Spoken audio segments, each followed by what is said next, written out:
Hello and welcome to Pickleball Therapy, the podcast dedicated to your pickleball improvement. It's the podcast that focuses on your mind.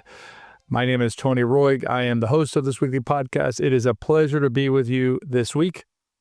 I'm excited about the subject of this week. I was reminded of it on a video that came across my personal feed, my algorithm, the stuff that I get to see because I enjoy that kind of stuff.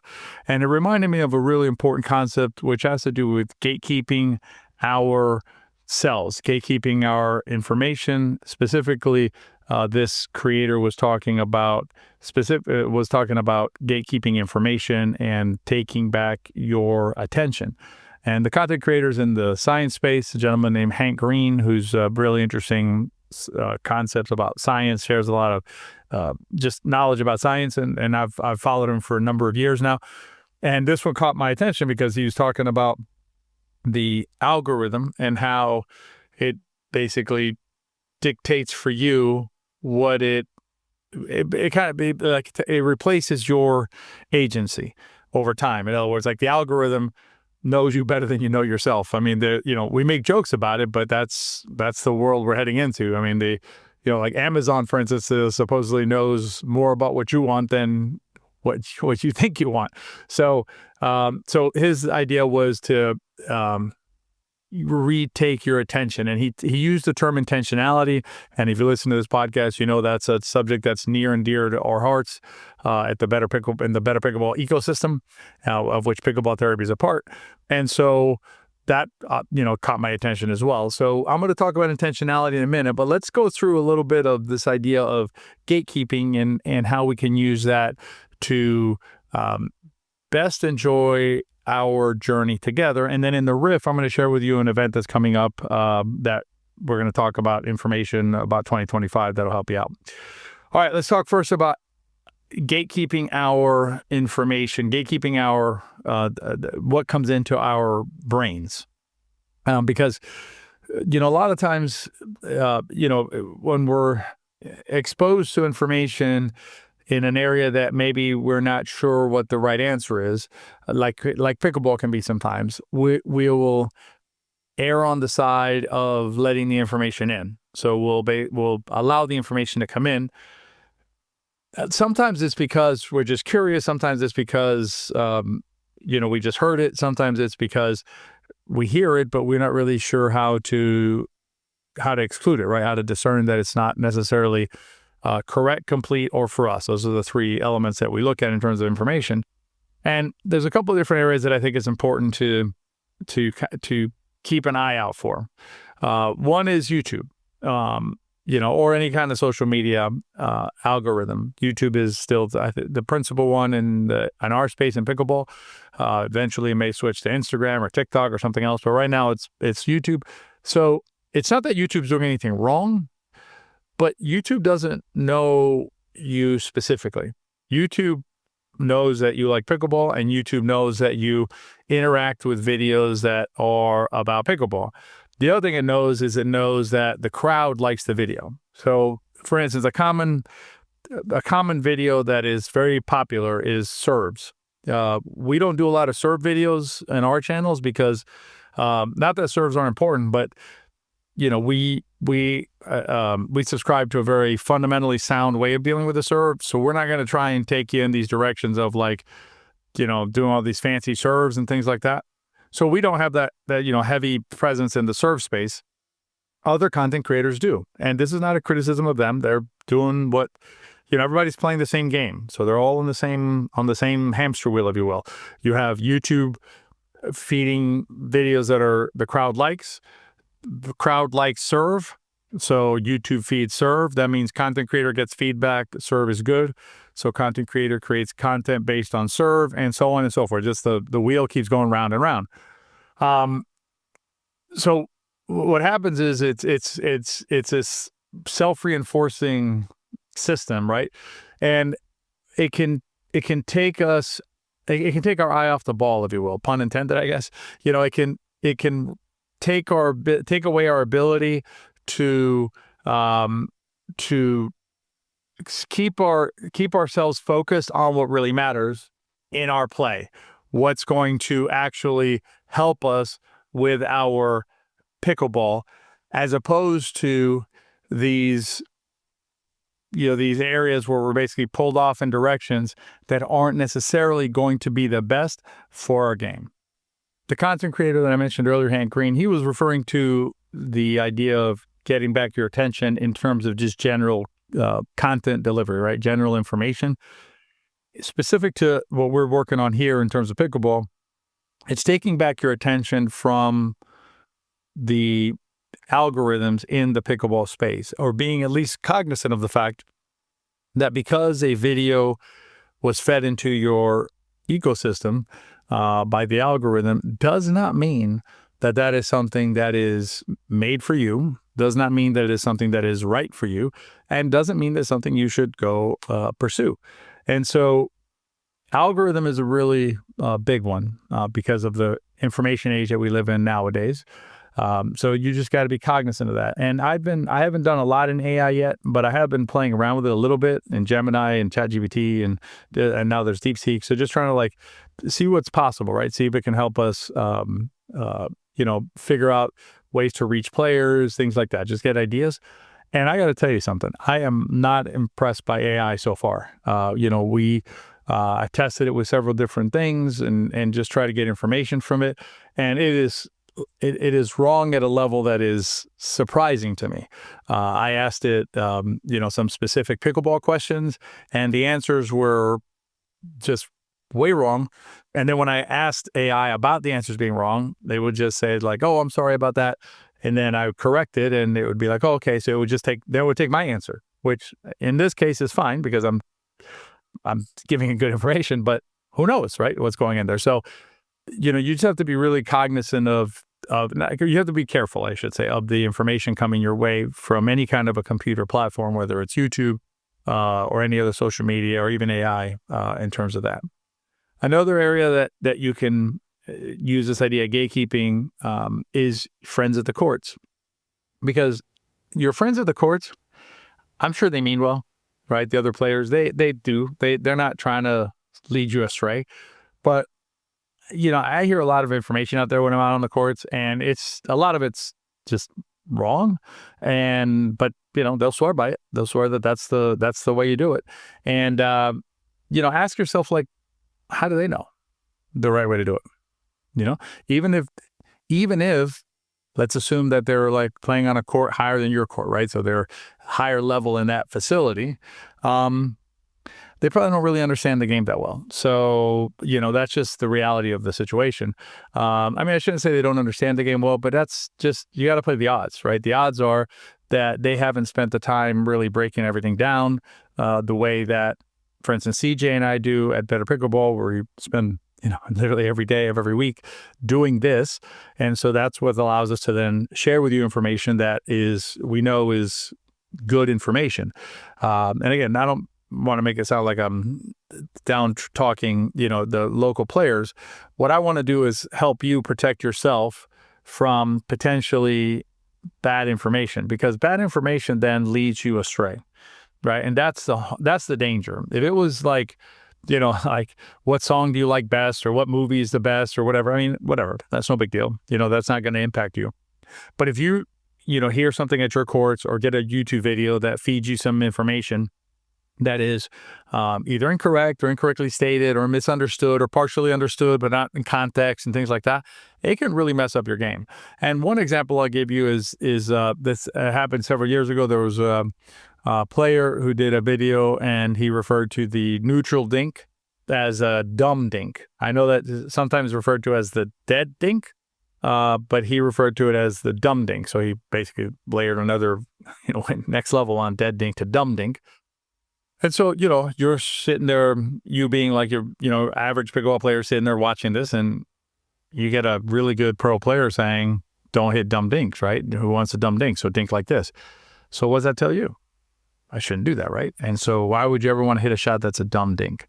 Now I can tell you that I can show you, not just tell you, I can show you footage of the same pro player hitting the exact same shot that he called a dumb dink in the video.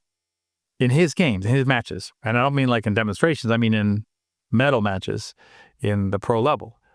So you have, and I I think I understand what he was trying to say, but that's not what he said. What he said was, this dink is bad, but he does it. So, so it doesn't, right? So you can't, how do you figure that out? Unless you suss through it and you can discern that what he's saying in the video isn't actually accurate given the way that he actually plays and given the state of the game and given how you should play pickleball. So that's what, again, folks who know the game as well as CJ and I do, and the coaches of the Better Pickleball team can help you with that, right? Whether it's, and I'll talk about the event in the Rift, but whether it's coming to something like that or coaching with us or, watching our stuff, listening to our stuff, it will help you get information that's actually more relevant, more thought through, more curated. And we are definitely very careful with what we say because we understand that there can be misinterpretations and things like that. So again, in terms of your information receipt, use some gatekeeping, right? If it's friends at the courts, ask yourself, why am I listening to a player who may be at my level, even if they're a half level higher and things like that, they're not a pickleball professional, right? Pickleball professional in the sense of being a coach. So why am I listening to them? If the YouTube algorithm is feeding you stuff, why am I paying so much attention to this stuff? It's just YouTube, and YouTube's objective is, and they don't mince words about it. They'll tell you their objective is to get as many clicks and views on their content as they can. They want interactivity with their content. So they're sending you stuff that they know is going to be YouTube successful. Doesn't mean it's going to be you successful. I just thought about that. That was pretty good. So anyway, so just gatekeep your information. And then the other way I want you to think about it, and it's corollary to that, is gatekeeping your journey. Okay, so one thing is information, and you can decide, if you want to watch a video, 10 tips in 5 minutes and stuff like that, fine. It's your time, so you do what you want with it. But the next thing would be, I'm actually going to do some of these things that I'm seeing on this video, or heard from my friend at the court. Now you're really doubling down on the potential harm that the potentially wrong or incomplete or out of context or not right for you information can have. And I'll give you, just a real world example. Names will be withheld to protect the innocent. But a friend of mine working on a shot, and so I asked, why you, where'd that come from, the shot? Because it was kind of out of the blue. And it was a YouTube video. A YouTube video came across, and so started working on that shot. And, explored it a little bit with the player about, the thinking about it and things like that. And the only rationale was saw video. And as we explored it, I think the player started to understand that maybe, it's not really that great of a shot because, anyway, there's several reasons. But basically, it's just not a shot that player needed, and there were other areas that were much more valuable for the player to work on. And that's an example of gatekeeping your journey, meaning think about yourself, think about what's going on with your game, and then try and see if you can figure out the best thing for you to work on, not based on what you heard from an outside source. And this is where a concept called framework can really help you. The reason framework is so powerful as a concept in pickleball is because it allows you to now know the story. So the story of pickleball, yourself, your skills, your background, your strengths and your weaknesses. And so now you're able to go, okay, this is what I need, given the framework of the game, given the objectives I'm trying to accomplish. This is what's going to help me the most play the sport of pickleball. So gatekeeping your journey is as important as gatekeeping your information, perhaps even more important. If you're letting information in, at least gatekeep the journey. And then last concept before we get to the Rift that I want to run down for a minute or so is don't lose sight of intentionality. Intentionality is this, it's a very broad concept. It has applications at the macro and the micro level. When you think about it, let's go micro first, right? Micro is I intend to warm up before I play. Okay, what does that mean? It means I know that if I warm up, I'm going to play better, less chance of injury, all the benefits of warming up. So what I'm going to do is I'm going to warm up before I play. That's an intentional act by you. right? Intentionality can also go as micro as I'm intending to aim my serve along an intended trajectory that I know, and then I basically then try and execute on that intentionality. So it's that micro, right? The height of my serve is intentional. And then you can think about it very broadly, right? And that could be personally for your body, things like, for instance, I need to work on my strength. So I'm going to start doing some strength training. That's an intentional act, right? Getting up and going to the gym or picking up some weights or doing some body weights at home, body weight exercises and things like that. That's all intentionality. In this context, what it means is being intentional with every part of your pickleball. In this case, we're talking about improvement. We're talking about your journey of as improving as a player. So it's really being super intentional in that part of your pickleball relationship. So when you see a YouTube video come through, take a moment and think about it. Do I want to watch the video? Do I not want to watch the video? Why am I watching the video, right? And then be intentional with your decision to watch the video. Don't just click watch because it's an easy thing to do because YouTube put it in front of you. So that's the concept of intentionality that I want you to focus on there. And then let me share with you, this is the riff piece. So I'm going to flow right into the riff. Let me share with you an event that we have coming up on February 22nd. We're calling it State of Play. It's an absolutely free event. CJ and I felt very strongly about sharing this with as many players as possible. So we decided to make this an open event to the public. And it's we're going to talk about what's going on with pickleball. In terms of some strategies that we're hearing about that players have questions about, big picture things like, the hard game, soft game conversation, talk about paddle developments and how that's going to impact play in 2025 as best we can tell. A couple of rules things that are causing some consternation out there that we're going to try and shine a light on. So it's an open event. There is, however, you need to get a ticket because there's only so many seats and we expect this to get full. So, these rooms that you have only have so much bandwidth, only so much space. So we're going to provide tickets. And then, anyway, so that's that. You need to get a ticket for it. It's on February 22nd. I believe that's a Saturday or Sunday. I can't remember exactly, but it's a weekend. So we wanted to allow for as many players to be off court. From your information, we know that you don't play as much during these times. So we said, okay, let's do it when it's most accessible. And then, anyway, so get your ticket. I'll put a link down in the show notes, so you can just go to betterpickleball.com and there'll be a link on there, I'm sure, on the homepage to get your ticket for this event. And join CJ and me for about 45 minutes to an hour on the State of Play. We'll answer some questions if we have time for that. And anyway, that's the event. And I hope that you guys can join us so that you can get accurate information from pickleball professionals because this is what we do. Try and share with you the right information to help you then make decisions that are right for your game. All right, that's this week's podcast. I hope you enjoyed it. I hope you're enjoying this series of podcasts that we started 2025 with. If you're enjoying the podcast, consider rating and reviewing it. As always, it just helps us reach other players.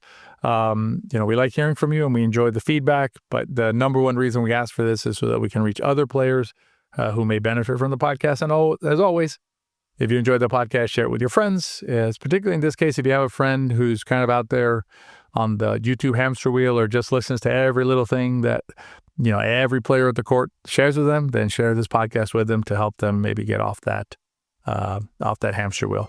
And then I hope to see at least some of you during our State of Play on February 22nd. Have a great week, and I'll see you in the next episode of Pickleball Therapy. Be well.